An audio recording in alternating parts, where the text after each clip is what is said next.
nggak hanya menguliti hanya color palette, tapi biasanya kita kasih kuesioner ke klien kayak gitu. Jadi dari sana kita bisa membuat sebuah konsep itu yang benar-benar personal kayak gitu, yang mereka banget kayak gitu.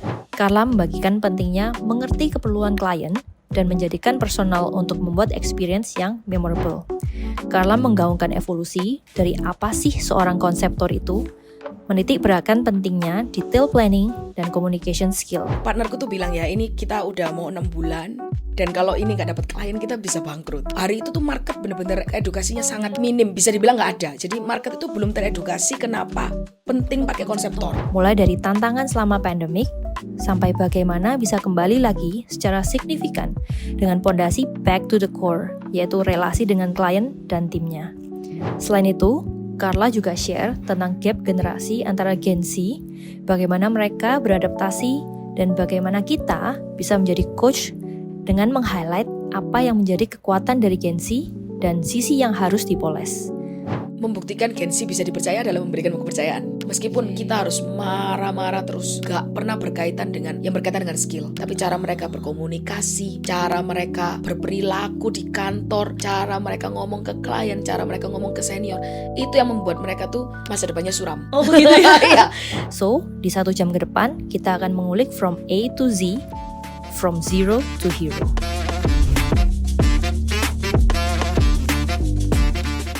So guys, dari total views videoku, itu cuma 10% yang udah subscribe. Yang udah denger dan merasa termotivasi dan dapat sesuatu, right now I'm asking the favor to you. Please subscribe, and it's a free way to help me, to motivate me, to make a better video. Halo teman-teman DO, udah lama ya kayaknya nggak ketemu ya. Hari ini aku juga nggak kalah seru, aku kedapatan narasumber, local heroes juga, anak Surabaya, Carla Sutanto, founder dari Nuansa Konsep. Halo Carla. Halo. Thank you loh hari ini udah datang ya. Thank you sama-sama. Nah, seneng bisa datang. Kalau tadi kita perkenalan singkat kan, Carla ini founder dari Nuansa Konsep, betul ya? Iya. Oke. Boleh dijelasin nggak Carla, Nuansa Konsep itu apa sih? Gitu. Nuansa konsep itu apa? Jadi nuansa konsep itu kita bisnis jasa yang bergerak di area konsepting ya. Jadi kayak kita konseptor event, kita konseptor mengkonsep apapun dari sebuah event maupun imersif, pop up, segala macam, segala sesuatu yang bersifat konsepting kayak gitu sih. Oke. Kalau boleh tahu nih, Carla, pertama kali bikin nuansa itu kenapa sih? Pertama kali bikin nuansa ya, sebenarnya karena butuh duit. Oh, sesimpel itu ya? Iya, sesimpel Karena butuh itu. duit. Oke. Jadi sebenarnya kan awalnya kerja as IO kayak gitu, ngikut jadi IO. Di IO itu juga ditunjuk untuk jadi konsepting kayak gitu, jadi konseptor kayak gitu di dalam IO. Tapi di IO itu waktu itu ya, maksudnya masih 2017 mungkin ya, 2000 Oke. lebih lama lagi kayaknya 2015. Nah, 2015 itu benar-benar semua orang tuh awam sama konseptor. Jadi keberadaan konseptor di dalam IO itu cuman kayak added value aja kayak gitu. Jadi saya kerja di sana, saya dapat banyak pengalaman juga. Terus berangkat dari sana, saya pingin berkembang lah ya, pingin sesuatu yang lebih mengembangkan diri kayak gitu. Jadi saya pikir kayak, oh gimana kalau saya buka konseptor kayak gitu sendiri, kayak gitu terpisah kayak gitu sih. Jadi itu awal mulainya. Tapi Kayak gitu. apakah sebenarnya mengkonsep tuh bukan salah satu scope of work-nya IO? Bukan ya? Dulunya iya. Oke. Dulunya iya, Dulunya iya, tapi sekarang kebutuhan klien semakin detail. Jadi itu nggak mungkin dikerjakan oleh satu orang. Apalagi kalau IO pasti fokusnya kan di service ya. Ya. Jadi dengan keberadaan konseptor ini juga membuat IO juga semakin tajam di area service. Kita tajam juga di area concepting, sehingga event itu jadi lebih lebih personal gitu ya. Oke. Lebih bisa memunculkan identitasnya kayak gitu dari setiap event gitu. Tapi kalau kita bilang konseptor event gitu ya, background Carla kan di IO gitu. Kalau misalnya konseptor tuh yang aku tahu ya, correct me if I'm wrong gitu. Konseptor udah, oh mood boardnya nanti warnanya ini nih. Iya. Apakah cuman sekulit itu aja atau sampai dalam-dalamnya tuh sedetail apa sih sebenarnya konseptor itu?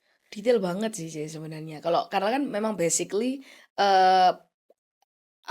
kuliahnya kan DKV ya. Jadi memang art base-nya art kayak gitu, jadi ngerti beberapa hal itu lumayan lah ya, taste-nya dan sebagainya kayak gitu. Jadi kita benar-benar gak hanya menguliti hanya color palette, tapi benar-benar dari biasanya kita kasih kuesioner ke klien kayak gitu. Jadi dari sana kita bisa membuat sebuah konsep itu yang benar-benar personal kayak gitu, yang mereka banget kayak gitu.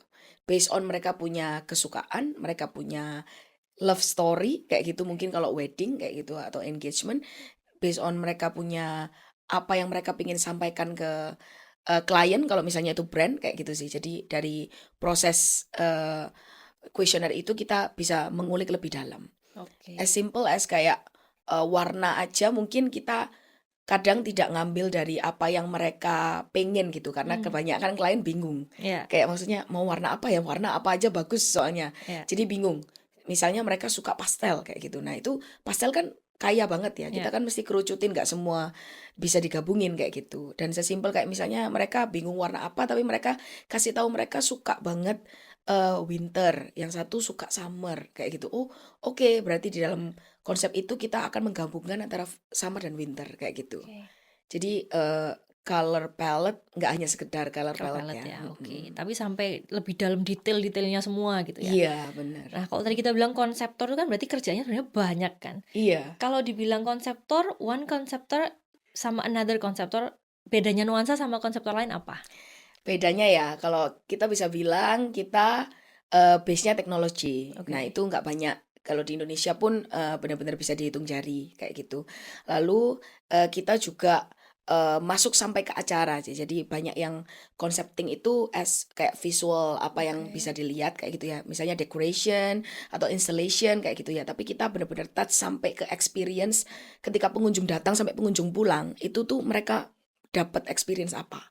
Itu kita Oke. pikirkan kayak gitu. Termasuk di acara, termasuk juga di pop up event, semuanya. Jadi mereka tuh bisa experience apa kayak gitu. Berarti kalau misalnya kita bilang dalam perfilman nih, kamu tuh kayak sutradaranya gitu ya? Iya, something like that Gitu lah ya. ya. Oke, Heeh, ini ada yang heeh. main nih, role-nya kamu Betul, ini ya, betul. tapi angle-nya harus dari sini, Mm-mm. take-nya apa, experience dari yang nonton tuh kamu semua yang Bener, ngatur gitu ya. betul. Kayak Oke. openingnya gimana, bahkan kayak kalau misalnya kita buat dekorasi panggung gitu ya, stage gitu, nggak hanya visualnya estetik, Ya. tapi kita udah pikirkan, oh ini nanti bride and groom-nya keluarnya dari mana, kenapa kok bentuknya seperti ini, filosofinya apa yang berkaitan sama mereka. Contoh sederhana kayak kita pernah masukin bride and groom terpisah, kanan kiri, lalu mereka bertemu di tengah, lalu jalan bareng ke depan, kayak gitu. Oke. Itu as simple as mereka, soalnya selama hubungan itu mereka LDR. Sepanjang dari baru ketika mereka menikah akhirnya mereka satu kota untuk pertama kalinya selama 6 Oh tahun. ya Tuhan. Nah, jadi kita buat something yang seperti itu, benar-benar kayak filosofi mereka punya love story kayak gitu sih. Oke, very nice ya. Jadi kamu harus ngulik customer kamu Betul, sampai betul. cerita mereka apa, sisi mana yang mau ditampilin Benar-benar gitu ya. J. Jadi nggak hanya keren and visual estetik aja Oke, sih. harus ada maknanya gitu Iya. ya. Oke, nah tadi kalau Kala bilang bedanya nuansa ini kan ada teknologinya kan. Mm-mm. Nah, tadi kamu juga mention di Surabaya nggak banyak yang kayak gitu. Mm-mm. Terus Indonesia tepatnya. Indonesia juga nggak banyak gitu kan. Mm-mm. Belajar dari mana gitu kan? Mulainya dari mana gitu? Mulainya dari mana? Jadi awalnya tuh kan waktu di IO itu tentunya bukan konseptor yang base-nya teknologi ya. Oke. Jadi arahnya tuh lebih ke stylist. Jadi lebih ke kayak cantik-cantik, something yang pretty lah, pretty untuk dilihat kayak gitu, untuk difoto, something yang seperti itu. Lalu jadi ceritanya itu setelah itu aku kan mau buat konseptor sendiri nih, ketemu satu partner kayak gitu. Kita buat konseptornya tuh masih berbasis yang pretty-pretty itu. Jadi Oke. benar-benar yang stylenya, soalnya itu aku suka banget something yang artsy, yang cantik gitu, aku suka banget. Lalu waktu itu marketnya tuh belum ada sama sekali. Iya. Jadi benar-benar bisa dibilang kayak ini partnerku tuh bilang ya, ini kita udah mau 6 bulan dan kalau ini nggak dapat klien kita bisa bangkrut kayak gitu. Kita tuh dapat klien padahal endorse kita juga lakukan. Apa yang kita bisa lakukan lah ya, kita kasih diskon supaya kita bisa dapat portfolio. Tapi memang hari itu tuh market benar-benar edukasinya sangat minim, bisa dibilang nggak ada. Jadi market itu belum teredukasi kenapa penting pakai konseptor. Iya. Padahal waktu itu meskipun base-nya pretty, kita tuh tetap filosofi, love story, apa-apa itu kita tetap masuk. Tapi memang sulit sih waktu itu. Jadi market belum terbentuk, kita susah, lalu ketemulah satu partner lagi yang memang dia ini rental teknologi. Jadi memang rental terbesar lah ya di Jawa Timur. Dia basisnya teknologi, dia pengen buat sesuatu yang keren. Waktu diajak ke sana, jadi sebenarnya aku kayak waktu diajak tuh, dibilang sama partnerku gini, gimana kita gabung dia yuk, kita buat konseptor yang yang staging yang kayak keren-keren gitu. Terus aku bilang, "Ih, concepting tuh nggak kayak gitu, wedding tuh nggak kayak gitu." Jadi aku idealis banget waktu itu. Oke. Ih, kayaknya wedding nggak kayak gitu deh, event harusnya nggak gebiar-gebiar gitu deh, harusnya Ah, intimate dan idealis banget. Tapi partnerku tuh pinter banget sih, dia tuh kayaknya tahu egoku, tahu kayak aku nih orangnya kayak apa gitu loh. Jadi dia bilang, "Oh gitu ya, ya kalau kamu nggak mau sih nggak apa-apa, kita berjuang lagi yang ini, yang pretty-pretty ini aku nggak masalah. Cuman ya, kalau kamu memang menamai dirimu konseptor, harusnya kamu bisa konsepting apapun." wah, Wah, itu pulang nggak bisa tidur. Langsung kepikiran, ih, bener ya? masa aku dikatain kayak gitu? Kayak Oke. nggak terima gitu. Di dalam Iya, hati kayak, "Ah, iya juga ya. iya, Kalau aku menamai diriku konseptor, harusnya aku bisa konsepting apapun. yes, Kenapa kok aku malah mengkotakkan sesuatu kayak gitu?" iya, Lalu kalau aku merasa kayak itu kayaknya kehebatanku di situ doang deh. Nah, kayaknya aku lagi mengkerdilkan diri nih. iya. Padahal aku belum lihat dan belum belajar dunia itu.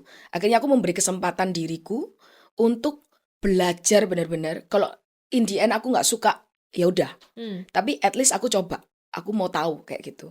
Kayak itu. Aku mau tahu dunia itu, dunia yang nggak pernah aku pelajari. Ternyata waktu belajar aku suka banget sih ternyata. oke. Banyak yang bisa dicapai, banyak yang hal-hal yang nggak pernah orang lihat, bisa inspired banyak orang kayak gitu sih. Tapi kan kalau tadi Carla bilang konseptor sendiri masih belum teredukasi. Betul. Kamu tambahin lagi yang imersif ya. Ya, Apalagi ini kan masih perlu tambahan edukasi lagi Mas Ian. betul. Waktu itu sama sulitnya aja, cuman bedanya Oke. gini ya. Waktu yang kedua kali ini kan partner kita memang sudah lama berkecimpung di dunia itu. Jadi Oke. kita banyak bisa diselipkan gitu ya di Hmm. beberapa event yang mungkin bisa dikonsepin nuansa, cocok kayak gitu ya. Kita dikasih kesempatan untuk dikasih ke ruang untuk coba kayak gitu. Oke. Jadi belum bener-bener kayak langsung B2C gitu ya. Tapi Hmm. bener-bener kita diselipin di under dia kayak gitu kita coba. Oh, ternyata bisa. Kayak Hmm. gitu. Kita coba kita mulai bangun portfolio, kepercayaan klien juga kayak gitu. Pelan-pelan. Lalu dari sana sebenarnya yang bener-bener inspire akhirnya Surabaya itu mengenal konseptor ya dan akhirnya sampai ke kota-kota lain itu sebenarnya adalah pekerja-pekerja seninya sih, C. Jadi Oke. kayak kalau dunia event itu ya saya benar-benar salut juga sama kayak IO, dekor yang juga kontribusi pengen event itu selalu berkembang dan semakin baik. Ya. Jadi sehingga ketika mereka lihat kayak oh waktu itu nuansa hadir membawa perbedaan dan perubahan kayak gitu ya, mereka tuh mau untuk kayak oke mau pakai nih di event kayak gitu. Mereka Hmm. tawarkan ke klien, mereka bantu edukasi ke Oke. arah sana. Selain dari kita juga berjuang, terus ada orang-orang yang percaya sama kita yang hari ini kayak saya sampai nggak habis pikir sih ya, hari itu kan saya belum kayak gini juga ya. Ya. Jadi kayak belum kelihatan bisa dipercaya atau gimana, saya juga nggak tahu sih bentuk saya waktu itu kayak apa, agak lupa sih. Tapi terus terang kayak beberapa orang tuh benar-benar trust, mau Oke. gitu loh. Dan kayak saya rasa anak muda itu perlu ya dikasih kesempatan kayak Hmm. gitu untuk akhirnya bisa berkembang. Oke. Mm-mm. Berarti ini ya, mau teknologi, mau apapun medianya, seharusnya Mm-mm. konseptor itu juga juga bisa mikirin itu ya. Iya, Ini cuman media kamu untuk nyalurin ekspresinya, betul. nyalurin ini mau dibawa kemana nih ceritanya gitu ya. Mm-mm. Berarti bisa dibilang nuansa ini besok-besok kalau ada media lagi baru juga akan Mm, nggak open, nggak close di LED doang atau immersive ini doang gitu. betul. Semua kamu mau kembangin gitu. Mm-mm. Oke. Untuk Kak, saat ini aja sih beberapa klien kita kayak yang bener-bener teknologinya ya kalau presentase antara dekorasi sama teknologi ya pasti 80-20. Teknologinya mungkin lebih kecil terutama kayak pop up. Tapi kan kita lihat teknologi ini sebagai tools ya ya, yang kuat, yang terus berkembang, ya. yang nggak lekang zaman. Jadi bisa di justru keunikannya nuansa itu adalah selalu menggabungkan dekorasi yang konvensional Hmm, dengan teknologi. ya. Kayak gitu. Jadi nggak hanya teknologi layar doang tapi kita gabungin jadi sesuatu tools yang kuat kayak gitu sih. Tadi Carla sempat Mm-mm. bilang juga di Indonesia sendiri jarang kan? Jarang. Bener ya? Mm-mm. Nah, Iya. kalau kamu lihat pembandingnya sebenarnya yang sekelas sama nuansa nih berani bilang nggak sebenarnya kita tuh ranahnya udah internasional nih gitu. Kalau ranahnya udah internasional agak sungkan ya bilangnya. Masa Tapi kecap memang nomor satu gitu ya. tapi memang kita handle luar negeri juga kan J ya. Oke. Kita juga ada klien beberapa di Singapura, KL, terus ini Oke. barusan juga ke Myanmar, sempat ke Myanmar gitu sih. Wow, nggak Heeh. kepikiran ya anak di kafe jualan kreatif itu bisa sampai ke luar negeri. Kan maksudnya mimpinya jauh banget gitu kan. Iya iya Biasanya kita iya. bilang, "Oke, di kafe kamu jadi apa? Jadi desainer, Mhm. desain ya undangan atau apa gitu yang benar-benar ternyata bisa berkembangnya tuh sampai ke internasional ya." Mhm. Oke, dari 0 ke 1 ke 100 itu kan pasti kesusahannya sendiri-sendiri ya. Mhm. Carla. Kalau dari 0 ke 1 tadi kamu bilang meng-convince orang. Mhm. Once convince-nya orang sudah dapat, terus kamu dipercayain skalanya langsung ke internasional. Itu kan juga pasti nggak gampang kan? Mhm. Itu boleh cerita nggak ya apa? Prosesnya gitu ya, Ce, Iya. ya. Jadi dulu, memang berangkat dari nama nuansa sendiri ya. Dulu waktu kita mikirin nama nih apa ya, kayak gitu.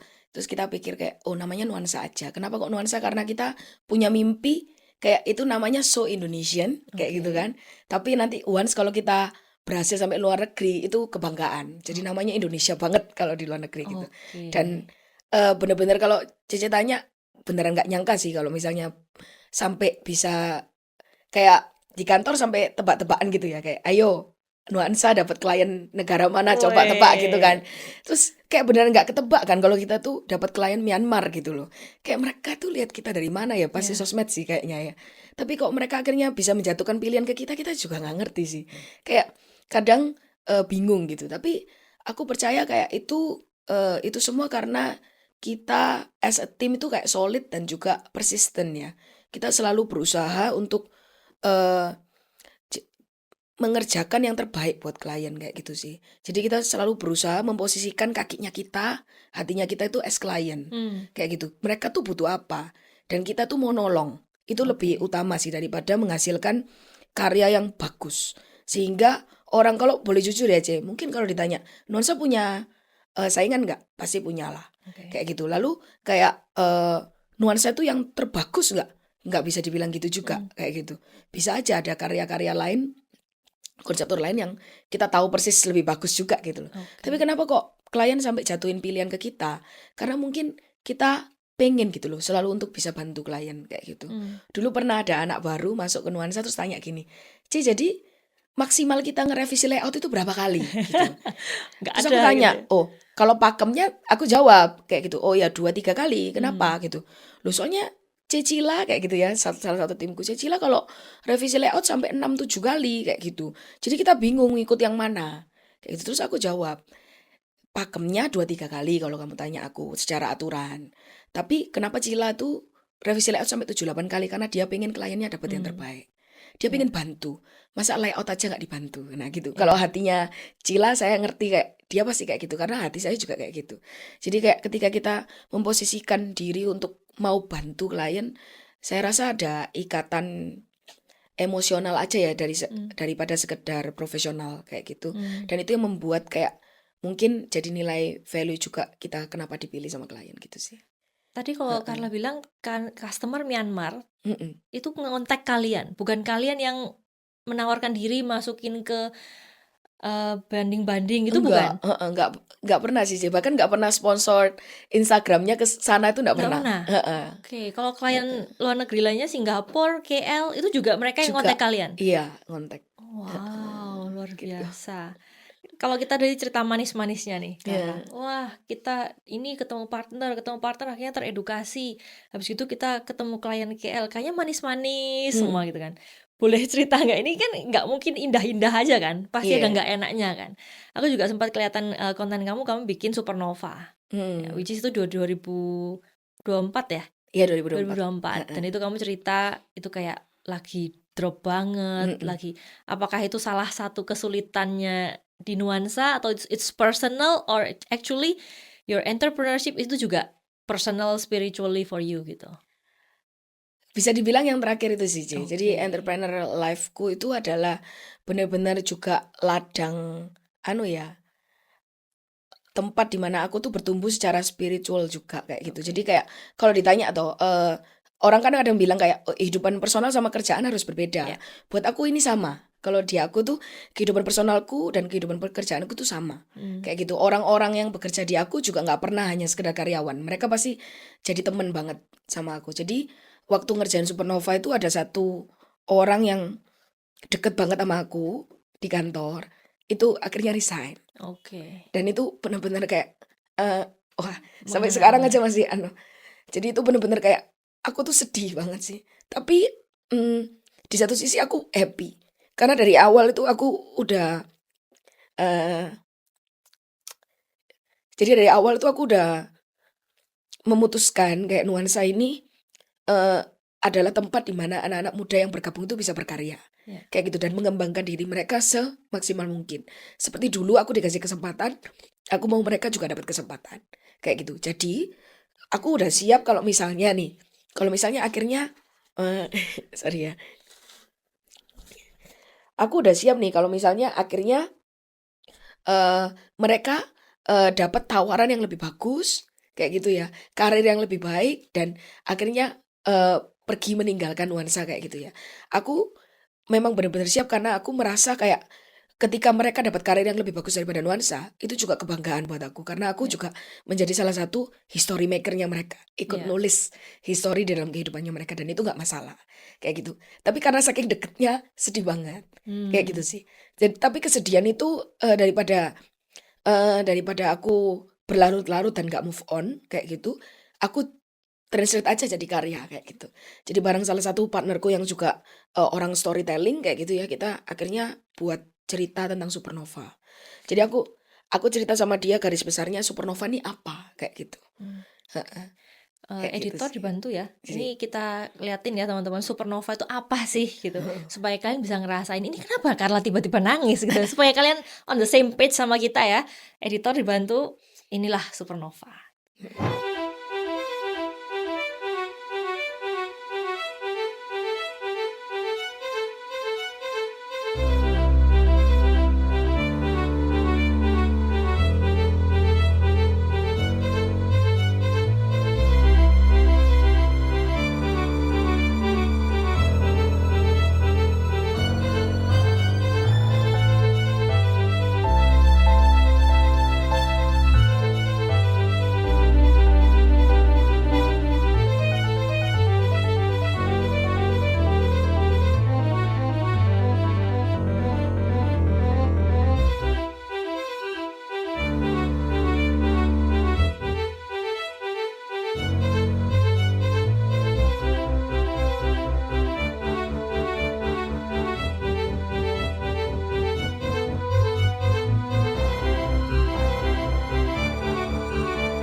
Nah, kita habis kelihatan kan supernova itu instalasinya keren banget, Mhm, tapi maknanya juga lebih keren lagi gitu kan.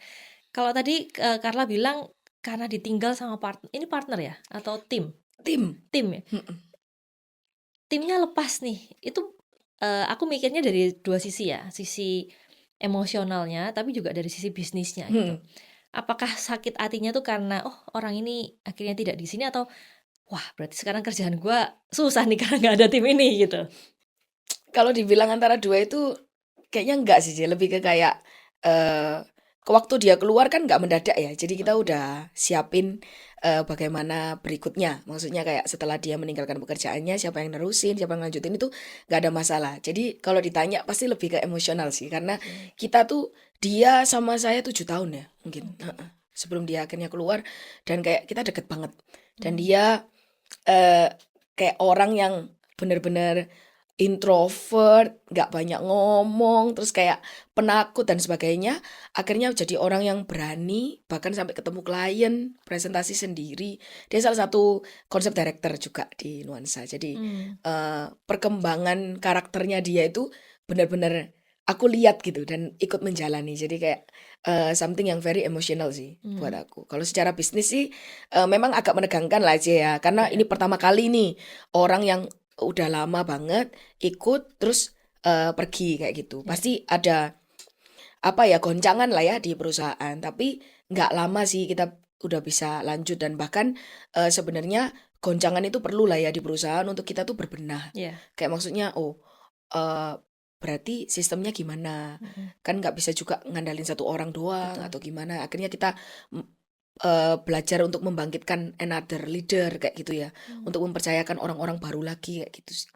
Aku penasaran nih, Carla. Mhm, Kan kamu merasakan emosi yang segitu dalamnya ya terhadap, mhm. this someone gitu. kenapa harus bikin instalasi supernova gitu? Pas aja waktunya, Je. Oke, karena harus mau bikin acara terus ada emosi yang akhirnya dirubah jadi karya gitu kah atau gimana? Jadi waktu itu Supernova lagi datang, namanya belum Supernova, pokoknya kita mau ada event gitu bareng JKT Go waktu itu kan. Terus lokasinya di mana gitu, kita mau buat apa juga belum tahu. Hari itu seminggu saya nggak bisa kerja Oke. sama sekali karena hati ini galau, pikiran kalut, pokoknya semualah. Pokoknya wah beban gitu ya. Jadi kayak bingung. Ini tuh mau kerja itu gimana caranya ya? Moodnya nggak dapet, kepalanya penuh, hatinya kacau kayak gitu kan. Jadi seminggu nggak bisa. Akhirnya saya ngobrol sama partner saya ini partner yang di Jakarta ya. Jadi kan Nuansa ada Surabaya di Jakarta. Ya. Baru 2024 awal ya buka di Jakarta. Lalu dia storyteller. Jadi saya ngobrol sama dia, terus dia bilang jadiin karya aja kayak gitu. Apa yang bisa dijadiin karya di waktu dekat? Oh ya mungkin Supernova ya kayak gitu. Lalu dia yang mendetailkan apa yang ada di dalam hati saya. Maksudnya aku bilang ini itu instalasi tentang apa? Dia yang mulai create ceritanya dari satu spot ke spot yang lain kayak gitu. Berarti sebenarnya konseptor itu storyteller ya? Iya, Cuman medianya banyak gitu betul. ya. I see. Kalau tadi kita cerita dari awal Nuansa sampai pernah ke luar negeri sampai bikin Supernova gitu. Aku pengen track record balik lagi ke paling awal gitu Carla. Ini cerita kamu ini kan pasti dimulai dari ada background story-nya kan. Boleh cerita nggak background family, background pendidikan itu yang bikin kamu ada hari ini tuh seperti apa sih gitu? Ini lucu sih. Jadi kayak makanya aku merasa kayak aku jadi sekarang ini terus jadi mendirikan Nuansa itu kasih karunia. Soalnya dulu tuh kalau diinget ya, saya tuh SMP tuh anak IPA banget. Terus kayak SMA-nya IPA. Dari SMA kelas 1 saya tuh suka banget olimpiade matematika. Jadi nggak ada art sama sekali tuh nggak ada. Bingung juga dari mana darahnya. Terus ceritanya tuh kayak udah dari SMA kelas 1 tuh kayak oh aku akan jadi dokter kayak gitu. Itu kayak impian dari masa kecil yang semakin kuat gitu ketika besar. Waktu SMA kelas 1 saya dapat guru les yang dia itu anak yang lulus SMPTN UNER kayak gitu ya. Jadi anak pinter banget, genius gitu. Terus dia bilang, "Ayo kamu tak lesin, kamu bisa pasti masuk SMPTN." Jadi saya semangat banget. Pokoknya impian tuh mau jadi dokter. Tiba-tiba waktu saya udah les lama gitu sama dia, mama nggak setuju. Jadi mama nggak setuju, mama bilang gini, "Gak usah sekolah dokter. Sekarang itu yang lagi dicari itu desainer, desain grafis. Jadi masuk DKV aja. Sekolah dokter terlalu lama, nanti nikah tengah jalan." Kayak gitu. Nah sampai sekarang masih jadi bercandaan aja. Jadi bilang gini, "Ma, ini belum nikah loh sampai hari ini. Ini bisa jadi spesialis loh ini sudahan gitu." Tapi saya nggak nyesel lah dengan pilihan hidup itu karena saya sangat suka sih kerjaan ini kayak gitu sih. Jadi backgroundnya sebenarnya adalah didorong sama mama gitu sih, dijerumuskan gitu. Bahkan saya ingat banget loh waktu tes DKV sama interior waktu itu saya ambil kan, terus pilih salah satu. Itu saya tuh kan tesnya gambar. Terus saya ini sudah lama nggak gambar, terakhir gambar tuh SD mungkin ya. Terus saya gambar apa? SpongeBob. Ingat banget loh. Terus dikasih pengumuman, saya diterima di dua-dua. Saya bingung, ini nggak salah nilai ini. Masih ada nggak SpongeBob? Kita tampilin ya teman-teman yang dikembalikan, dikumpulin. Eman banget. Bener-bener SpongeBob. Jadi kayak, nah ini kenapa ya diterima? Apa salah lihat karya orang lain gitu. Soalnya diterima di dua-dua, interior diterima, DKV diterima. Akhirnya pilih DKV. Kayak kita recreate ya SpongeBob kira-kira kayak apa. Ya kan teman-teman yang mau masuk DKV sama interior design boleh dicoba aja SpongeBob-nya Carla. Iya, siapa tahu. Siapa tahu, tapi kalau nggak dapet jangan salahin kita ya. Oke, jadi pertama gitu. kali adalah anak IPA yang nggak suka art tapi ternyata terjerumus dalam tanda kutip ya masuk ke DKV. Petra ya? Petra. Oke, mungkin artnya suka musik kali aja. Oke, ya aku kelihatan kamu juga main gitar, main ukulele, betul ya? Iya, dikit-dikit lah. Nah, selama di DKV kamu pelajarin struggling nggak since anak IPA gitu ya? Struggling banget. Kayak apalagi kalau gambar realis paling nggak bisa. Nilainya jelek, pokoknya kayak yang penting lulus lah. Yang penting lolos gitu. Tapi berusaha. Saya tuh orangnya kalau misalnya dikasih sesuatu yang saya nggak bisa, saya tuh nggak langsung bilang nggak bisa. Ini kayak yang tadi aku cerita sih, J. Makanya waktu disuruh nyoba nuansa itu akhirnya aku kan coba dulu lah kayak gitu kan. Nah, aku orangnya kayak gitu. Jadi kayak meskipun nggak bisa, aku tetap kerjain. Meskipun nggak bagus ya sudah, yang penting aku usaha kayak gitu sih. Jadi aku coba lama-lama di semester sekian lah mulai suka sih sama DKV. Berarti Heeh. teman-teman di kafe ya yang kalian juga mepet-mepet kayak Carla, it doesn't mean Ya, masa depan kalian juga iya. sesuram nilai kalian gitu ya. Mm-mm. Juga Soalnya akan kadang bisa. orang tuh konsep berpikirnya kan gini toh. Saya mau kuliah yang saya passion. Saya mau Yes. kerja yang saya passion. Ya, Loh, padahal passion itu bisa bertumbuh karena tanggung jawab. ya. Tanggung jawab dari hal-hal kecil, rutin kita lakukan. Lama-lama mungkin passion bisa bertumbuh. Jadi jangan buru-buru kayak nggak passion, nggak mau kayak gitu. Nah itu justru kayak mengkerdilkan dan mengkotakkan Ya. hidupnya kita. Potensi-potensinya kita jadi kerdil. Kayak gitu sih. Dengan kamu mengotakkan aku kayaknya aku warna IPA deh. Berarti Hmm. aku harus teknis atau apa gitu, Iya. enggak ya? Ternyata enggak. Oke. Nah, aku pengen juga cerita yang ini, Carla. Ini mungkin karena Carla orangnya positif banget ya. Dari tadi aku mau ngomong yang jelek-jelek enggak keluar.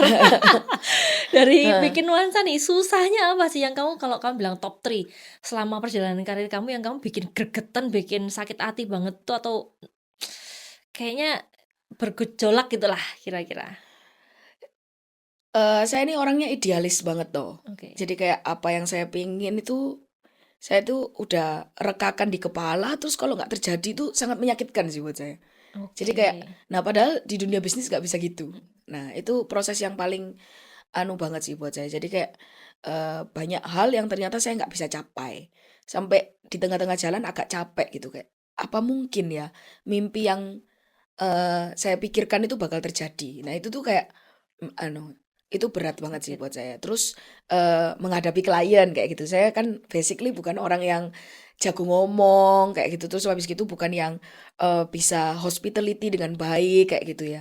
Jadi komunikasinya nggak terlalu bagus lah dulu kayak gitu. Jadi struggle banget ketika menghadapi klien yang mungkin permintaannya Iya. aneh-aneh kayak gitu ya. Terus atau mungkin kadang tuh klien pengen curhat terus didengerin kayak gitu loh. Nah itu proses sih buat saya untuk Oke. ngerti kayak gitu sih. Dan proses paling besar sih sebenarnya pandemi aja.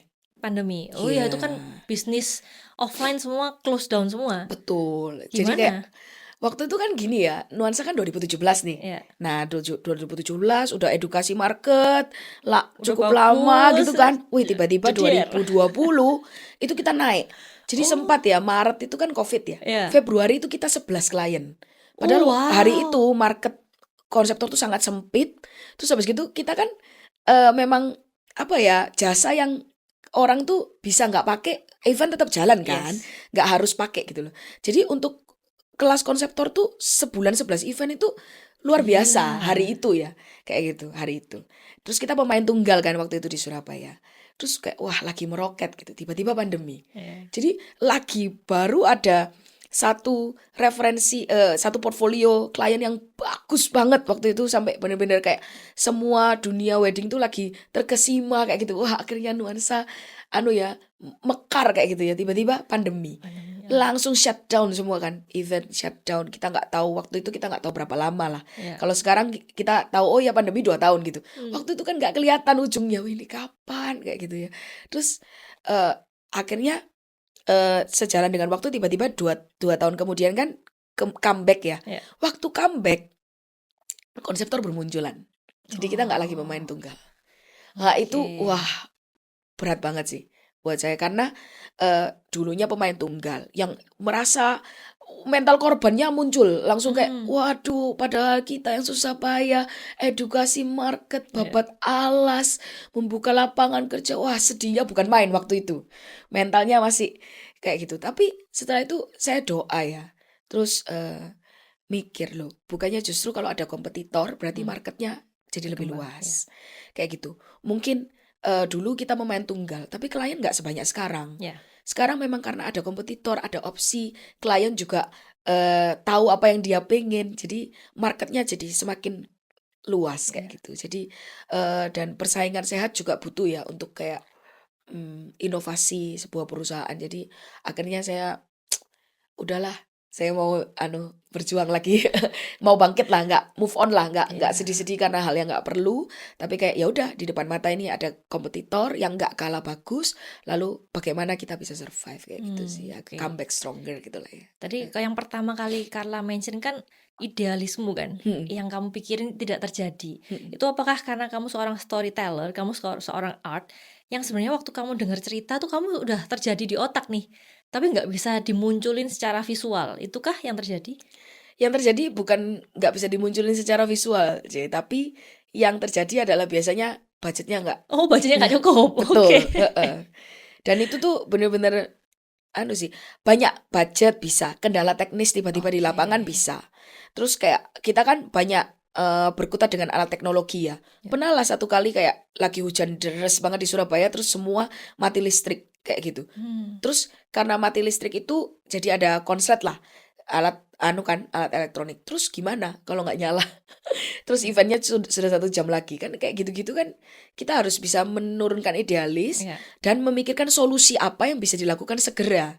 Nah itu dulu aku Nggak banget. bisa terima ya. Iya. Oke. Tapi kalau sekarang we try our best, outputnya up to God gitu ya. Iya betul. Oke, itu very liberating kan. Pokoknya aku udah maksimal nih gitu. Betul. Oke, nah aku pengen tahu nih karya yang menurut Carla seorang personal ya. Dari kamu start sampai sekarang yang menurut kamu very close to your heart itu apa? Very close to my heart ya. Ada sih satu, agak rohani tapi nggak apa-apa ya. Nggak apa, ini dimunculin ya. Footage-nya kita munculin supaya teman-teman bisa tahu gitu kelihatan. Oke, nah kenapa Carla? Jadi kliennya ini randomly ketemu kita lah ya di IG atau dari IO-nya saya lupa. Dia klien luar kota bukan di Surabaya. Lalu dia engagement, dia ngomong sendiri ke saya kalau misalnya kayaknya aku lihat Cece di IG kayaknya anak Tuhan kayak gitu ya, kayak orang gereja juga. Jadi saya pilih karena ada misinya nih waktu mau mengadakan engagement partinya dia. Jadi dua belah pihak keluarga ini belum mengenal Tuhan kayak gitu. Oke. Dan dia rindu kayak papa mamanya terutama bisa kenal sama Tuhan Yesus kayak gitu sih. Jadi waktu itu kita konsepin tantangannya gini, karena ini engagement, konsepnya harus so Chinese Ya. yet tetap ada penginjilan di dalamnya gitu kan. Wah berat banget, tapi kayak saya sama beberapa tim sangat excited lah waktu itu. Lalu kita kemas sedemikian rupa, kita bantu dia bagaimana caranya keluarganya dia tuh berbahasa Mandarin semua. Jadi kita sampai cari voice over talent yang benar-benar Mandarinnya fluent supaya semua cerita tentang kasih karunia ini tersampaikan kayak gitu-gitu sih. Terus kayak kita juga kasih kayak table card, jadi di setiap piring itu ada table card, di sana ada ayat kayak gitu tentang kasih Tuhan dan sebagainya supaya mereka bisa baca dan sebagainya gitu sih. Itu close sampai sekarang, kita juga berteman sampai sekarang dan kayak puji Tuhan 2 tahun lalu sepertinya itu akhirnya papanya dibaptis. Oke. Kayak gitu sih. Jadi itu benar-benar close dearly lah ya sama aku Iya. kayak gitu karena orangnya juga sampai sekarang masih friend sama kita gitu. Waduh, Kita berarti semua. sebenarnya customer-nya ataupun tujuannya itu nggak cuman engagement doang ya, Bener. tapi ada banyak lagi ini Iya. tujuan-tujuan. Wow, seru banget itu. Nah, itu Seru, tadi tentang sesuatu yang close to your heart ya. Mm-mm. Aku pengen tampilin nih karena nuansa kan very visual ya. Kayaknya kita perlu banyak masukin ini footage-nya. Yang paling susah banget itu yang apa? Susah banget. Duh, rata-rata susah aja.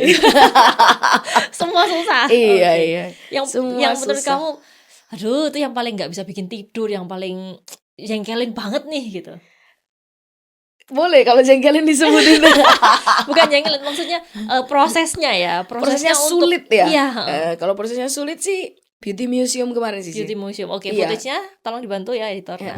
I walk the line, painting pictures of the dream untold. In this empty space, my heart unfolds. Words unspoken echoes in the night, lost in the echo of love's fading light. Loving without being loved, a silent cry in the dark it shocked, yearning for a touch that's never mine. In this game of hearts, I walk the line. I built castles in the air, but they crumble in despair. A love unreturned, a heart unfound, in this lonely world I am.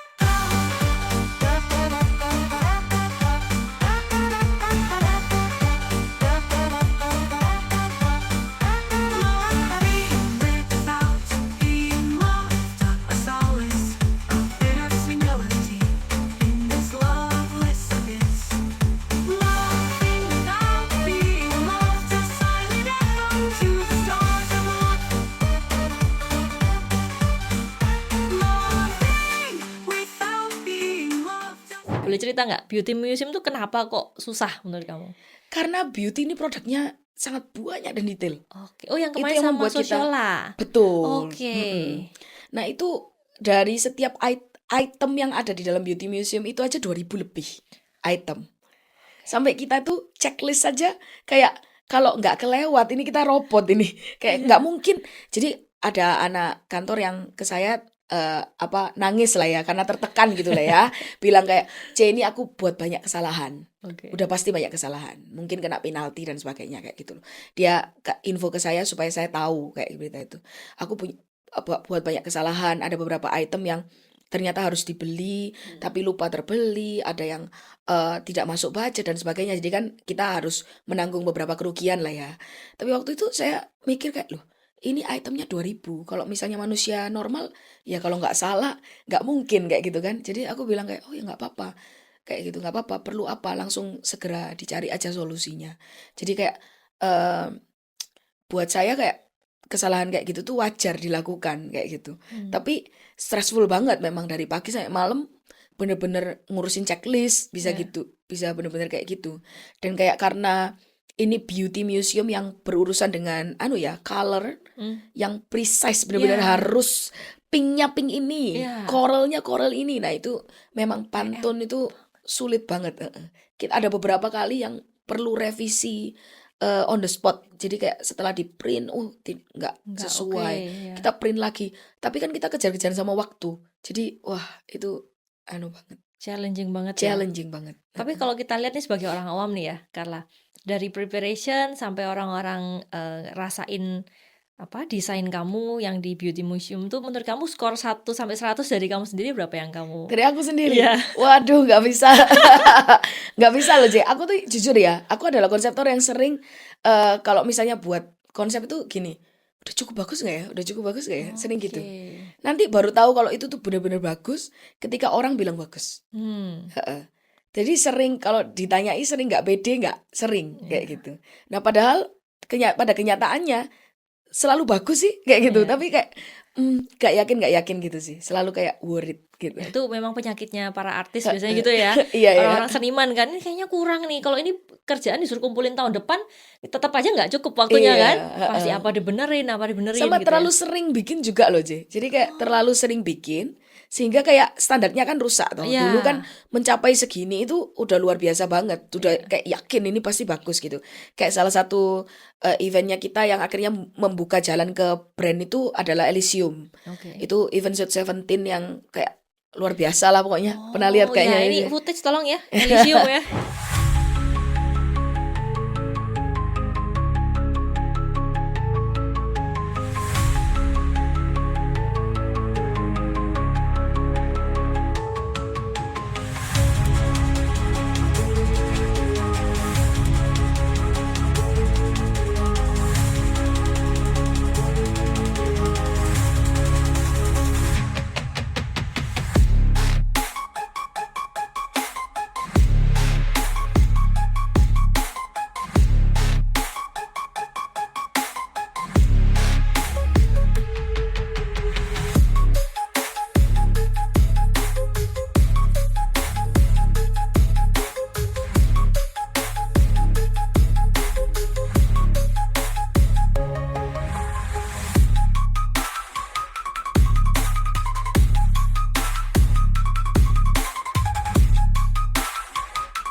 Elysium itu pokoknya itu yang akhirnya membuka jalan kita ke Supernova, ke brand-brand kayak gitu tuh lewat Elysium itu.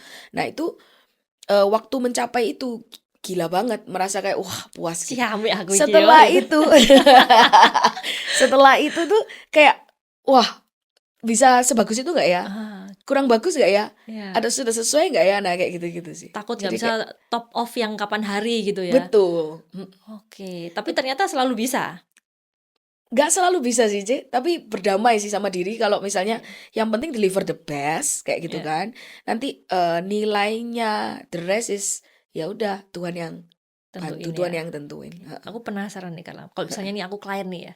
Iya. Karena aku perlu konsep gitu. Prosesnya gimana sih gitu.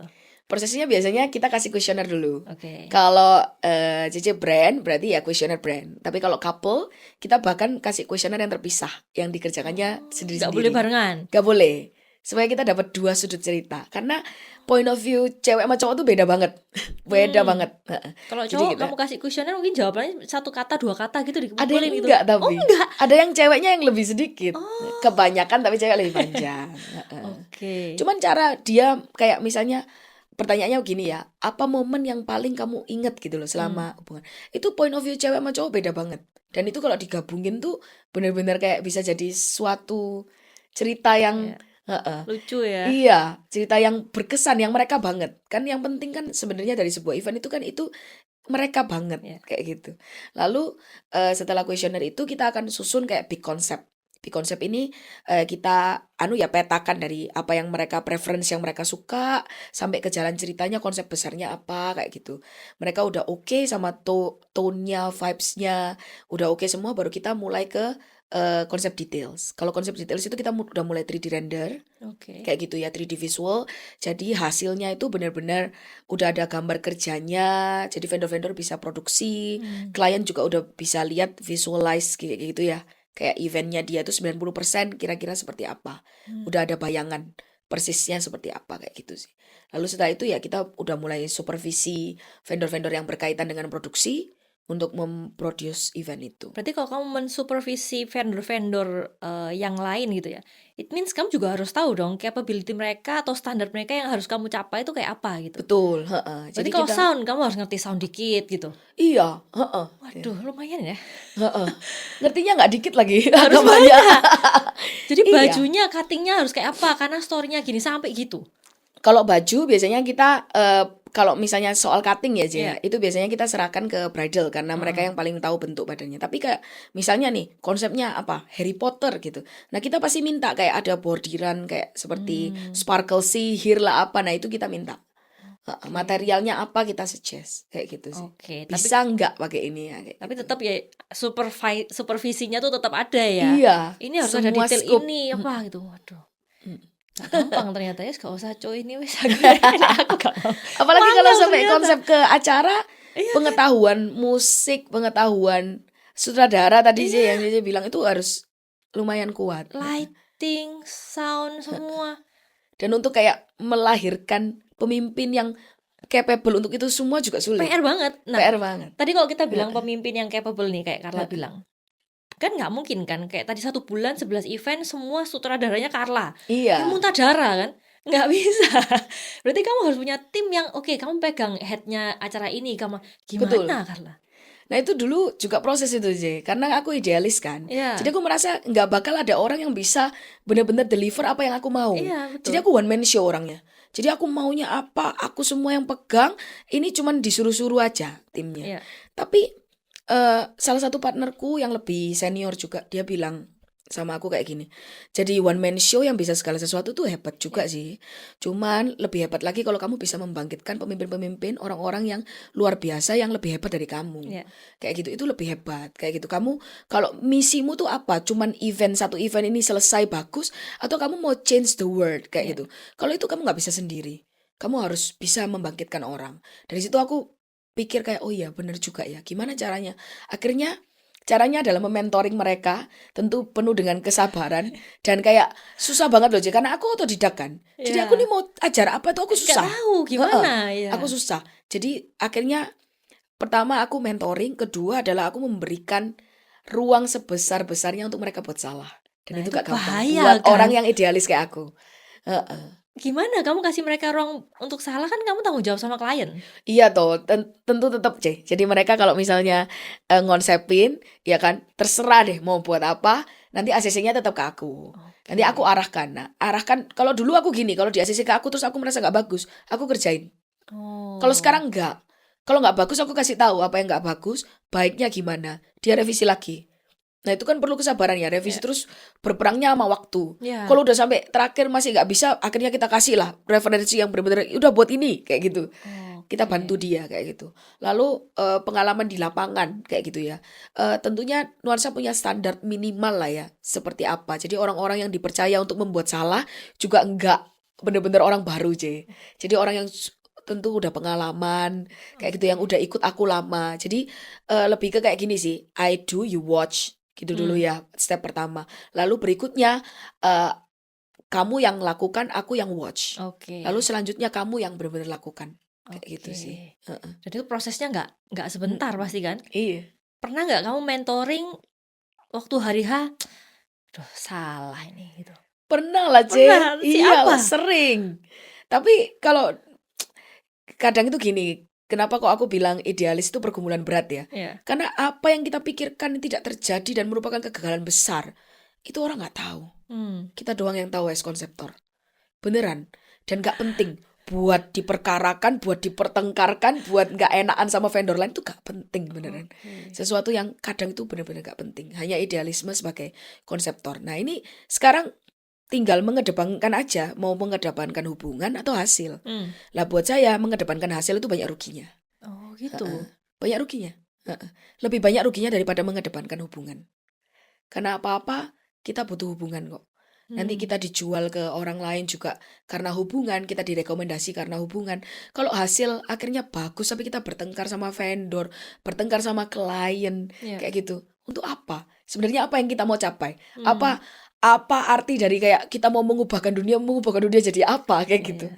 Jadi kayak menurut saya hasil yang bagus itu kepuasan sesaat sih.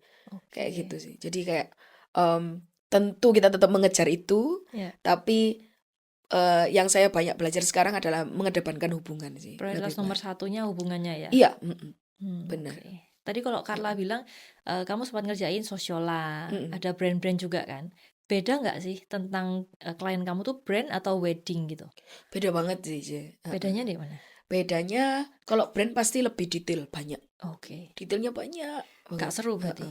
Seru. Oh, seru. Oh iya, beda ininya. Betul. Itu juga lah. Tapi kesulitannya masing-masing ya. Maksudnya kayak brand kan kepercayaan yang besar ya. Iya. Apalagi kalau brand sebesar Sociola kemarin, otomatis pasti secara fee ya pasti besar. Tapi tanggung jawabnya besar sekali loh. Itu benar-benar kayaknya saya selama 8 tahun handle Nuansa, kayaknya belum pernah sesetres itu. Waduh. Iya, stres itu yang paling stressful. Tapi saya sadar good stress itu bagus ya buat kita bertumbuh. Jadi sadar banget gara-gara event itu kita jadi banyak berbenah, terutama soal sistem, terutama soal tim yang dibutuhkan. Iya. Terus kayak setiap orang tuh jadi setiap anggota saya tuh jadi kayak semangat gitu lah ya, memikirkan kayak tim yang ideal itu seperti apa, bagaimana proyeknya bisa berjalan. Karena brand itu masuk mepet banget. Iya. Beda sama wedding. Wedding itu Iya. orang preparation 1 tahun, 10 bulan. Iya. Brand itu bisa masuk dalam 3 bulan, Iya. 4 bulan. Kalau kita pakai timeline wedding, kita nggak akan pernah bisa dapat klien brand. Kayak gitu. Nah, jadi kita gimana ya akhirnya meeting besar, work with the timeline itu gimana ya kalau misalnya 4 bulan masuk, kita harus gimana aturannya, nah gitu. Itu yang membuat kita bertumbuh banget sih. Luar That's biasa a loh. good stress lah ya. Good stress. Jadi tapi kamu jadi tahu, oh alah kalau kerja sama brand itu stresnya segini, tapi rewardnya juga segini gitu ya. Iya, iya. Oke, jadi kalau boleh dipilih nih, pilih brand apa pilih wedding? Nggak bisa milih. Nggak bisa. Semuanya duit soalnya. Iya. Semuanya menyenangkan Semuanya sih. menyenangkan. Nah, kalau tadi kan kita sempat kasih footage ya. Ada yang Supernova, ada Sociola, ada banyak banget karya-karya Nuansa. Pernah stuck nggak? Stuck itu dalam arti apa, Ji? Aduh, ini mau diapain Mencari ya? ide apa? Diapain Kalau- lagi ya gitu. Kalau stuck pasti sih setiap buat konsep kayaknya Pasti ada stuck. stucknya. How? Ada stucknya karena kayak kita kan dituntut untuk memikirkan sesuatu yang baru ya. Iya. Selalu gitu. Tapi kalau aku sih kalau stuck diem dulu, merenung, memikirkan apa yang penting buat klien, apa yang menjadi concern mereka, apa yang jadi kegelisahan mereka, kenapa kok event ini harus diadakan, kayak gitu sih. Sambil bongkar-bongkar bank idea. Hmm. Jadi kalau di Nuansa saya dorong juga anak-anak untuk punya bank idea kayak gitu. Mereka banyak lihat kayak referensi dan sebagainya, itu mereka simpen rapi sehingga kalau sewaktu-waktu ada event apapun bisa tinggal bongkar kayak gitu. Karena referensi yang kita lihat hari ini belum tentu dipakai hari ini. Iya. Bisa aja 4 tahun lagi, 5 tahun lagi kayak gitu sih. Memperkaya diri itu perlu Penting. sekali. Heeh. Cari bank idea dari mana? Jalan-jalan? Kalau dari internet banyak banget kan ya. Iya. Mungkin orang paling sering Pinterest ya. Pinterest ya. Kalau kita banyak banget sih kayak event-event yang ada di di luar negeri. Terus habis gitu kalau ada kesempatan jalan-jalan pasti cari kayak gitu. Soalnya kita sampai ada bercandaan gini, kalau orang-orang kayaknya tahu deh mana yang anak nuansa, mana yang orang normal gitu loh. Kalau lagi jalan-jalan. Soalnya Anak kayak nuansa. kita pernah ke Bali ke tempat yang namanya Nuanu itu ya kan. Terus kan itu kan high tech banget kan. Itu nuansa banget gitu loh. Jadi kita excited banget kan datang. Terus dari datang ya kalau orang kan lihat misalnya itu ada kayak hutan menyala gitulah ya, Iya. semacam hutan menyala gitu. Lalu orang mungkin lihat kayak, wih bagus ya hutannya. Kita tuh kayak bener-bener udah di bambunya terus cari kayak listriknya ini lewat mana sih kok bisa rapi gini. Jadi sampai disenterin, diliatin jalur listriknya di mana kok bisa Kayak kayak orang gitu. freak banget gitu ya. Iya, kayak gitu sih. Jadi kayak kalau orang bilang kayak mungkin orang lihat aku aneh ya, hobinya aneh kayak gitu. Iya. Kalau di bidang musik atau apa suka mungkin suka kelotean sendiri atau apa gitu ya. Aku rasa nuansa juga Gitu anak-anaknya ya. aneh lah ya. Iya. Berarti kamu harus ada bawa ini nggak? Tim ke Jepang kan mereka lagi world tour kan? Mm-mm. World punya Chanhui apa sih? Pameran dunia itu loh, yang Hmm. immersive banget. It's very nuansa loh. Iya, iya. Siapa tahu Kita ya. lihat-lihat tuh Siapa kemarin. tahu ya kira-kira nanti Indonesia buka pavilion World Expo pakai nuansa gitu. Pengen banget. Gitu ya. Nanti kalau terjadi kita podcast lagi. Amin. Oke. Thank you, J. Iya, aku bisa bayangin loh kira-kira nggak tahu 5 tahun, 2 tahun kan? Ya kan? Amin, Wih, amin. Indonesia by nuansa. Wih, Amin, cakep ya. Nah, aku pengen tanya lagi nih, Carla, tambah lama tambah seru ya.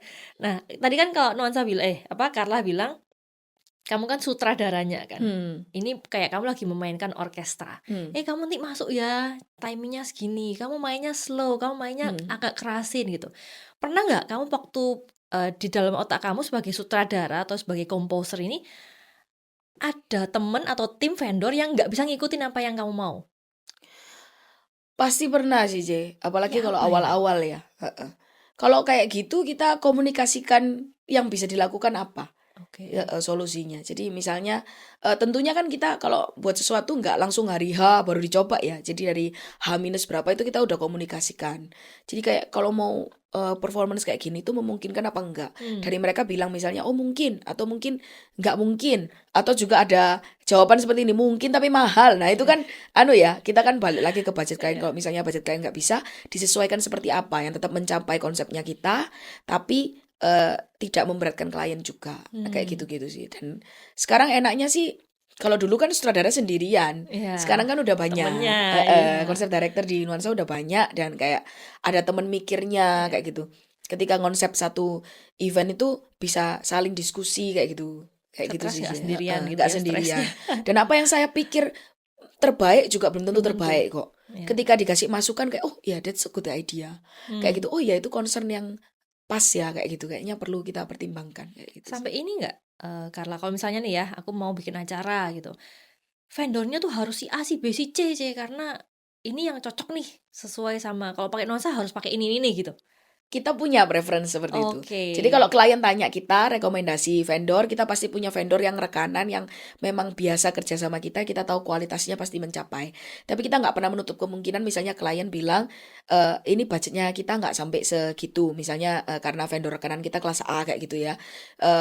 kalau misalnya vendor ini gimana, terutama kalau misalnya di luar pulau nih, J, misalnya di Makassar, Palembang, Pekanbaru kayak gitu ya. Kita kan nggak mungkin ya bawa dekor dari Surabaya terus kayak gitu. Iya. Mungkin ada klien yang memang sanggup untuk membayar, ada yang enggak kayak gitu. Nah, dari sana kita minta mereka kirimkan vendor lokalnya mereka, dekor lokalnya mereka tuh apa aja pilihannya. Dari sana kita kurasi.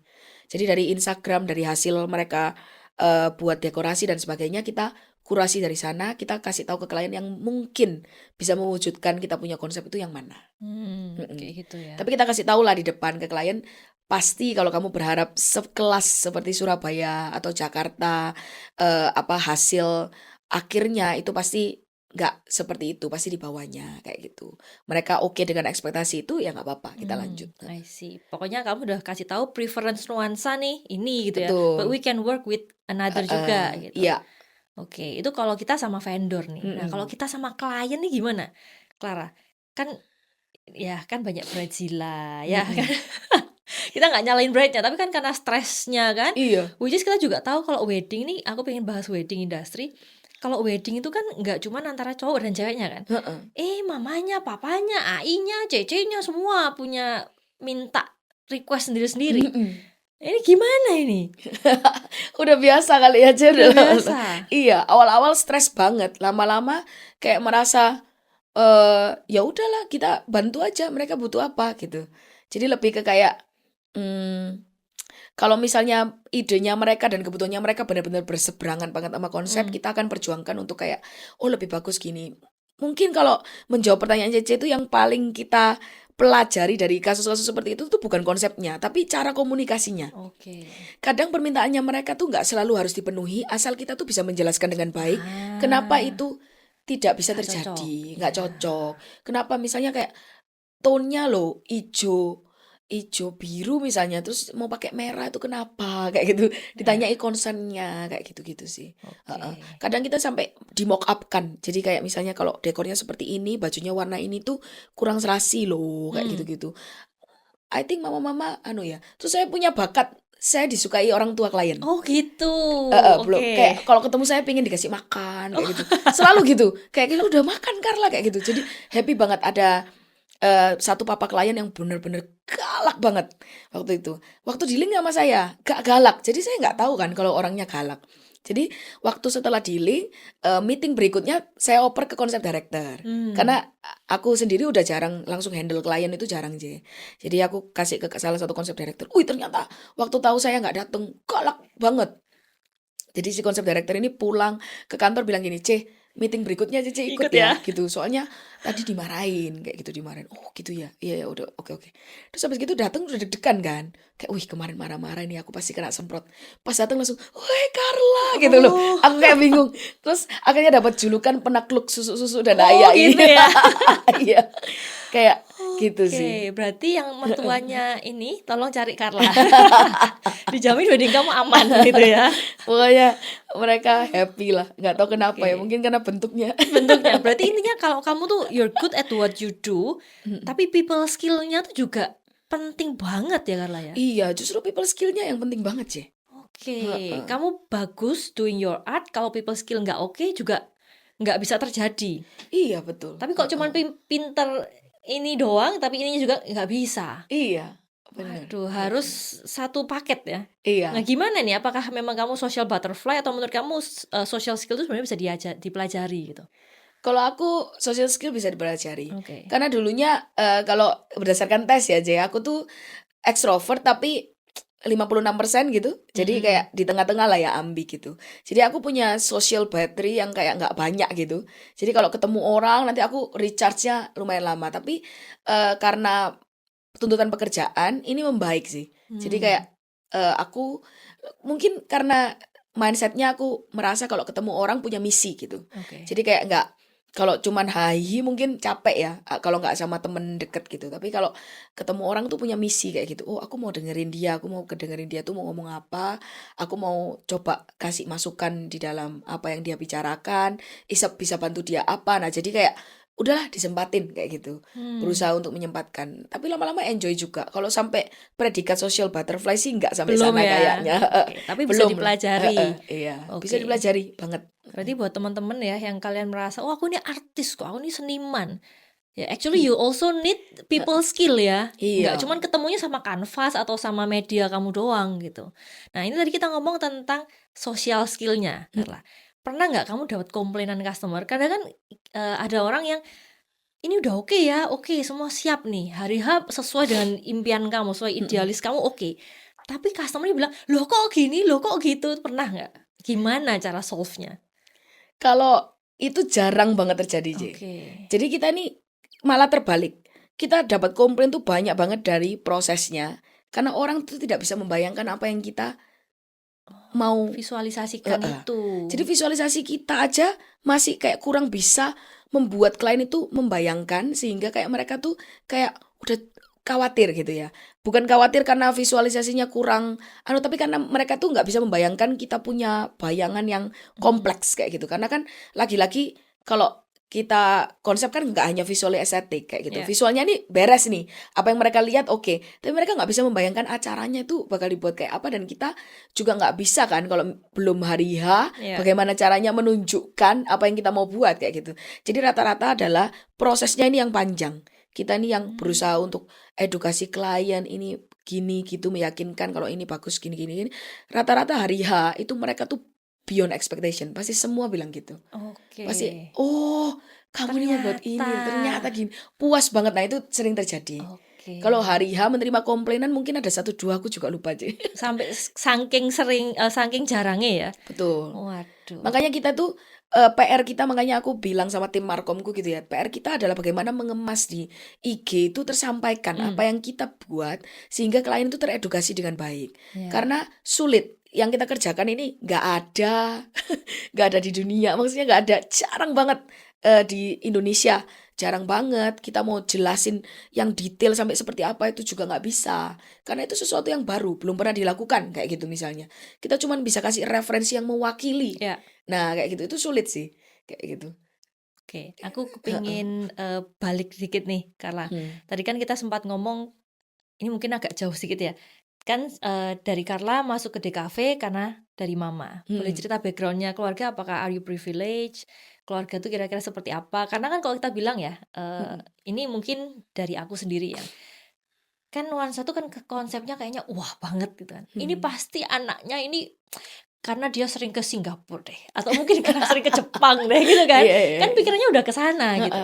Nah, aku pengen tahu backgroundnya seperti apa sih sampai kamu bisa kepikiran ide-ide kreatif. Karena again ini mungkin aku yang mainnya kurang jauh ya. Aku merasa art itu juga secondary untuk kehidupan manusia kan. Maksudnya sandang, pangan, papan ini terpenuhi, and then you can enjoy art. Kan, berarti intinya kan harusnya orang-orang yang bermain di art ini adalah orang-orang yang survivalnya tuh udah selesai. Kalau dari Carla sendiri seperti apa? Kalau aku keluargaku ini sangat, waktu aku kuliah itu kita ini nggak dalam kondisi ekonomi yang baik. Sampai akhirnya papa mama harus pindah ke Timor Leste untuk kerja. Kayak gitu, karena usaha di sini nggak jalan. Untuk bisa kuliahin saya, mereka pindah kota kayak gitu. Nah di satu sisi akhirnya saya juga berjuang cari beasiswa biar nggak beratin kayak gitu, karena kan masih ada adik lagi yang perlu dibiayain kayak gitu. Jadi kalau ditanya soal privilege, jelas saya nggak punya sih itu di keluarga. Jadi bukan lahir di keluarga yang berada kayak gitu sih. Jadi banyak susahnya kayak gitu. Lalu itu mungkin kenapa pengen jadi dokter ya. Soalnya mindsetnya kayak kalau dokter banyak duit nih kayaknya kayak gitu at ya. least hidupnya lumayan gitu kan. Iya, jadi pengen jadi dokter karena itu. Terus akhirnya ke DKV pun karena dorongan mama, karena kan mama bilang kalau lapangan pekerjaan ini lagi luas banget untuk desain grafis kayak gitu. Jadi kayak opportunity kerjaannya lebih gede. Jadi semata-mata karena itu, bukan karena hobi, bukan karena memang oke di art, enggak juga kayak gitu, tapi karena itu. Jadi Gitu art sih. itu sebenarnya juga bukan buat orang-orang privilege ya. Bisa Menurut kamu bukan nggak? buat orang-orang privilege, bisa. Oke. Ini sih lebih ke kayak seberapa kita mau mengusahakan dan kerja keras ya sama sesuatu. Kayak gitu sih. Itu tadi sih passion. Kalau saya passionnya bertumbuh karena tanggung jawab. Karena tanggung jawab itu, karena saya bukan dari orang tua yang bisa kalau misalnya kuliah nggak selesai bisa pindah jurusan, itu nggak bisa. Atau Saya dikasih harus bisnis. S1 untuk bisa bekerja kayak gitu loh. Nah, saya harus S1 supaya saya bisa dapat lapangan pekerjaan yang bagus kayak gitu, biar bisa bantu papa mama dan sebagainya, kan dari sana berangkatnya. Ternyata dari tanggung jawab itu malah menemukan passion kayak gitu. Nah, passionnya bener-bener kasih karunia sih, bisa orang pasti selalu merasa kayak happy ya bisa kerjain sesuatu yang memang hobi dan passionnya kayak gitu, dan itu yang saya rasain sekarang kayak gitu. Kamu bisa jadi Gitu konseptor sih. tuh karena background kamu pernah di IO juga, betul ya? Eh itu iya, tapi jauh sebelum itu sih sebenarnya gini. Dulu SMA itu sering kayak main musik, Oke. terus dance, kayak gitu, suka ikut dance. Tapi intinya papa mama saya itu orang yang benar-benar kayak fokusnya tuh harus ke pelajaran. Jadi segala sesuatu yang bersifat hobi, art, ekstrakurikuler itu dikesampingkan. Pokoknya harus nilai itu bagus kayak gitu. Nah, jadi saya tuh orangnya setengah-setengah, di band nggak bagus, Oh. nyanyi biasa-biasa aja, nari juga bukan penari yang hebat. Terus segala sesuatu yang art ini nanggung-nanggung. Saya pernah ada di titik kayak mikir kayak, kok aku ini nanggung banget ya jadi orang. Gak ada yang benar-benar aku hebat gitu loh. Expertise di something gitu itu gak ada. Kayak gitu. Jadi terus suka banget matematika, gak boleh jadi dokter kayak gitu kan. Hidupku kan gitu banget. Terus hari gitu masuk DKV yang aku gak tahu nih bakal survive apa enggak waktu itu. Tapi sekarang ketika jadi nuansa, aku ngerti kenapa kok Tuhan tuh izinkan itu semua terjadi. Ternyata itu semua ilmu yang aku bisa pakai sampai sekarang. Kayak gitu sih. Karena kamu harus jadi generalis untuk kamu Betul. bisa jadi konseptor ya. Kamu tahu ini sedikit, kamu tahu itu Betul. sedikit, jadi kamu tahu udah ngincipin, ngerasain, Iya. then you can kasih mereka jadi sutradaranya. Oh gitu. Jadi saya bisa gini membayangkan gini, kayak misalnya dari sebuah lagu, saya pingin dinamikanya seperti apa. Saya nggak bisa buat lagunya, tapi saya bisa jelasin ke music arranger, saya maunya ini. Jadi gini di menit sekian itu penari saya masuk. Jadi di sini kamu harus kasih instrumen ini. Jadi saya bisa arahin. Nanti dia yang kembangin dan detailin kayak gitu. Lalu penari ini style seperti apa yang saya pengen itu saya tahu karena dulu pernah nari kayak gitu. Musik juga kayak performance, kayak ketika nyari referensi kayak ini dominan di violin, aku mau buat violin performance kayak gitu. Jadi kira-kira tahu karena itu. Oke. Berarti buat teman-teman yang merasa dirinya tuh nggak jago di mana gitu, it's totally okay ya. Totally okay. Totally okay. Ataupun kalau kamu mau pursue di satu titik juga it's also okay juga ya. Benar. Very nice. Oke. Nah, aku pengen tahu nih, Carla. Tadi kan kita udah balik dari ke your past and then your journey sampai sekarang. 5 tahun dari sekarang kira-kira nuansa atau Carlanya dulu deh. Carla as a person tuh kira-kira kamu ngelihat 5 tahun ke depan tuh kayak apa? Sulit ini. 5 tahun ke depan ya. 5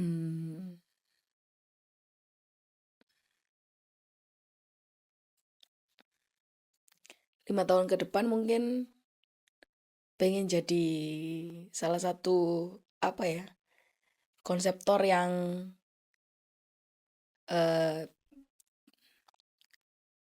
gimana ya sih? Yang 5 tahun ke depan sih aku bayangin kalau mungkin nuansa bisa jadi salah satu kiblat gitu ya dari dunia konsep. Oke. Jadi sesuatu yang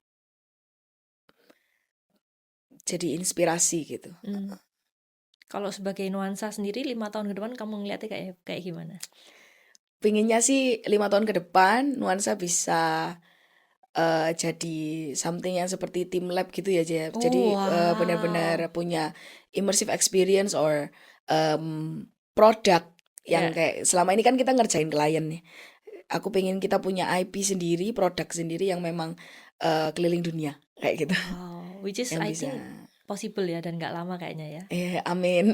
Wow. Oke, last question nih, Carla. Kan tadi kita bilang di wedding industry kan. Kalau kita bilang sekarang kamu kan harus mengerti juga nih klien kamu harus relate sedikit. Oh, anak-anak muda tuh sekarang senangnya gini. Sekarang pasti kamu kerasakan, semakin muda ini ataupun dengan generasi yang beda-beda ini mereka maunya taste-nya beda juga. Ya kan? Takut nggak kalau misalnya Carla semakin dewasa, semakin nggak relate sama customer kamu wedding? Kamu merasa ada ketakutan itu nggak? Atau udah mulai terjadi nih? Atau ya kalau gitu aku hire tim yang memang lebih relate sama mereka. Gimana? Kalau aku pasti hal itu pasti nggak dipungkiri lah ya, Ci. Kalau kita semakin tua kan pasti semakin khawatir ini cocok nggak ya sama kita. Iya. Sedangkan kita sendiri dulu kan kalau di-handle AI gitu kan nggak mau Iya, ya. Iya kan, bener kan? Kayak gitu kan. Jadi kan pasti merekanya juga kayak kurang nyaman ya kalau di-handle orang yang mungkin gap umurnya terlalu Ya. jauh. Sekarang mungkin belum kerasa, tapi nantinya kan pasti seperti itu. Jadi mulai sekarang sih memang di-prepare, apalagi kan memang anak-anak yang masuk ke kantor sekarang, kayaknya kantor saya dikuasai Gen Z ya. Oh, Paling gitu. banyak anak-anak Gen Z, heeh. Memang udah relate, dan beberapa ada yang project manager juga, konsep director juga. Jadi mereka yang berhadapan langsung sama klien tentunya seusianya kayak gitu sih. Oke. Jadi ngobrolnya lebih enak. Nah, untuk klien-klien yang memang penanganannya khusus kayak gitu ya, kayak beberapa event yang mungkin dihandle sama mertuanya, atau event brand yang orangnya senior yang Hmm, butuh bener-bener orang yang senior juga ya, saya yang handle yang kayak gitu keluar sih. gitu ya. Heeh. Aku pengen tanya sedikit nih tentang Gen Z nih. Mm. Karena aku sendiri punya tim Gen Z, Ya. tapi so far belum yang sampai ke managerial level. Hmm. Ada kayak mungkin karena pengalaman ya. Mereka kan Mm. perlu pengalaman yang banyak. Untuk jadi kamu seorang leader kan kamu harus udah melalui Mm-mm. banyak banget kan. Gimana sih pengalaman kerja sama mereka? Mereka tuh bisa nggak sih dikasih tanggung jawab, dikasih jadi leader gitu? Bisa sih. Bisa Konsep sebenarnya. director Sosiola Gen Z. Oh, wow. Mm-mm. Nggak Handle seperti saya yang orang, langsung. bukan yang orang bilang, pokoknya kayak bubble di terus sedikit meledak ya udah Nah itu gitu. nggak dipungkiri, sifat-sifat itu tuh ada Oh, di mereka. memang. Oke. Cuman penanganannya memang khusus ya. Kayak kadang karena label yang dibuat sama dunia, Ya. mereka tuh juga lucu loh. Kadang bangga gitu sama label-label itu ya. Kayak iya memang itu aku banget kayak gitu. Aku Oke. juga kayak bingung gitu kadang. Tapi kita juga sebagai generasi yang lebih tua dari mereka, di atasnya mereka juga kadang perlu learn sih. Mereka nih Hmm. kebutuhannya apa. Terus karena generasi Gen Z itu lebih pintar dari kita sih. Ya. Mereka tuh lebih pintar. Mereka tuh tumbuh di era teknologi. Ya. Jadi mereka tuh bener-bener jauh lebih skillful, lebih pemikirannya cerdas lah, kerja cerdasnya tuh pinter lah kayak gitu. Hmm. Dan mereka tuh learning, jadi kayak belajar sesuatu yang bersifat teknologi itu cepet Oke. kayak gitu. Nah, dan kita harus melihat itu tuh sebagai sebuah keunggulan kayak gitu. Nah, keunggulan ini bagaimana caranya dipertajam, kelemahannya diperbaiki Ya. kayak gitu. Nah, mereka kan dibilang apa? Mentalnya lembek kayak Ya. gitu kan. Kita ajari gimana caranya kerja keras, gimana caranya kalau misalnya diomong klien gini tuh nggak usah terlalu dipikirin lah kayak Hmm. gitu. Itu mereka lagi stres. Kalau kamu pikirin mereka yang apa yang mereka omongin, ya kamu yang stres kayak gitu loh. Ngapain? Karena orang tuh kalau di tekanan itu kan memang stres Ya. kan, memang event wah besar sekali seumur hidup. Jadi kayak aku ajak mereka berpikir seperti itu. Terus jalan satu-satunya bagaimana bisa membuktikan Gen Z bisa dipercaya adalah memberikan kepercayaan. Gitu ya. Cuman Iya, bisa gitu doang. iya, heeh. Meskipun Oke. kita harus marah-marah terus, meskipun kita harus nasehatin terus, tapi saya inget banget loh, saya marahin Gen Z, karyawan-karyawan di kantor ya, saya marahin, saya nasehatin atau saya tegur, itu nggak pernah berkaitan dengan apa yang berkaitan dengan skill. Jadi kayak konsepnya mereka tuh enggak, tapi cara mereka berkomunikasi, cara mereka berperilaku di kantor, cara mereka ngomong ke klien, cara mereka ngomong ke senior, itu yang membuat mereka tuh sebenarnya masa depannya suram. Oh begitu ya. Iya. Jadi sebenarnya secara Oke. skill mereka tuh lebih pinter kok. Kalau mereka mau berusaha atau apa tuh, tapi secara mentality, Hmm. manner, terus hardworking itu mereka lemah di Tapi sana. mereka sadar nggak kalau mereka kurang di sana dan mereka harus improve di sana? Mereka kadang nggak sadar. Oke. Makanya kita nggak bisa kayak gini, gitu aja kok nggak ngerti sih. Nah itu nggak bisa. Oke. Dulu saya kayak gitu, hah gini aja kok nggak ngerti sih. Dulu aku nih nggak gini. Nah itu nggak bisa ke mereka. Mereka kadang memang secara naif Oke. berperilaku seperti itu.